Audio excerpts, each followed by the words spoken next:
Telugu film chamber of commerce సంచలన ప్రకటన చేసింది. తెలుగు సినిమా పరిశ్రమలోని 24 విభాగాలు ఫెడరేషన్లోని అన్ని యూనియన్ల వారు ఏకపక్ష సమ్మెకు పిలుపునిచ్చిన దృష్ట్యా వారితో చర్చలు సంప్రదింపులు చేయకుండా Telugu film chamber of commerce సభ్యులు ఉండాలని నిర్మాతలకు సూచించింది.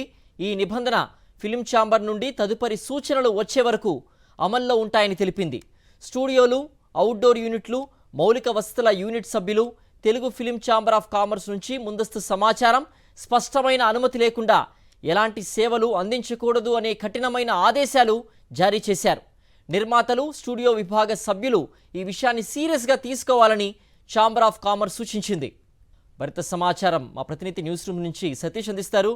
సతీష్, షూటింగ్లకు అనుమతి ఇవ్వద్దంటూ కూడా ఫిలిం ఛాంబర్ చాలా కఠినమైనటువంటి నిర్ణయాలు తీసుకుంది. దీంతో పాటు అనేక నిర్ణయాలు తీసుకుంది. దీనికి సంబంధించిన పూర్తి అప్డేట్స్ ఏంటి? ఛాంబర్ ఆఫ్ కామర్స్ ఒక సంచలన నిర్ణయాలు అయితే తీసుకున్నాయి. ఎందుకంటే ఒక పత్రికా ప్రకటన విడుదల చేసింది. ముఖ్యంగా 24 క్రాఫ్ట్లకు సంబంధించి 13 ఫెడరేషన్లు మొత్తం వీళ్ళైతే ఎవరైతే ఉన్నారో వాళ్ళందరూ నిర్మాతలకు సహకరించట్లేదు.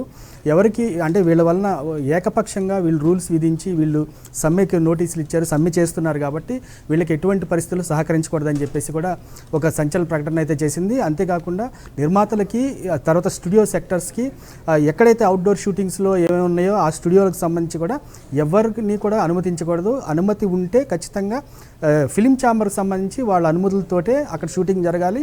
అట్లాంటి లేని పక్షంలో ప్రస్తుతం ఇప్పుడు ఎట్లాగైతే ఉందో మొత్తాన్ని టోటల్గా ఆఫ్ చేసేయాలని చెప్పేసి కూడా తెలుగు ఫిలిం ఛాంబర్ ఆఫ్ చెప్తుంది.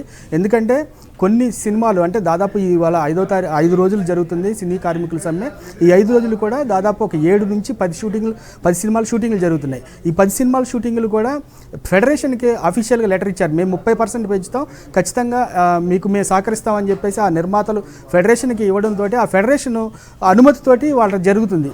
అయితే దీనికి సంబంధించి ఫిలిం ఛాంబర్ వాళ్ళందరూ కూడా అంటే ఒక సుప్రీం బాడీగా ఉన్న ఫిలిం ఛాంబరు మా అనుమతి లేకుండా వాళ్ళ అనుమతితోటి ఇట్లాంటివి చేయడం అనేది చాలా బాధాకరం. అందుకని ఏంటంటే ఈ రోజు నుంచి కూడా మా అనుమతి లేకుండా ఇప్పుడు షూటింగ్ జరుపుకోవాలంటే ఖచ్చితంగా ఫిలిం ఛాంబర్కి ఒక లెటర్ పెట్టుకోవాలి. ఆ లెటర్ ఓకే చూసి మేము కమిటీలో చర్చించి ఓకే అంటేనే షూటింగ్లు చేయాలి. అట్లా లేని పక్షంలో అసలు షూటింగ్లే జరపకూడదు. మేము మళ్ళీ చెప్పేంతవరకు కూడా ఎటువంటి పరిస్థితుల్లోనూ షూటింగ్లు జరపొద్దని ఒక కఠినమైన నిర్ణయాలు తీసుకున్నారు. వాళ్ళ అందరికీ కూడా ఒక సర్క్యులర్ అయితే జారీ చేశారు.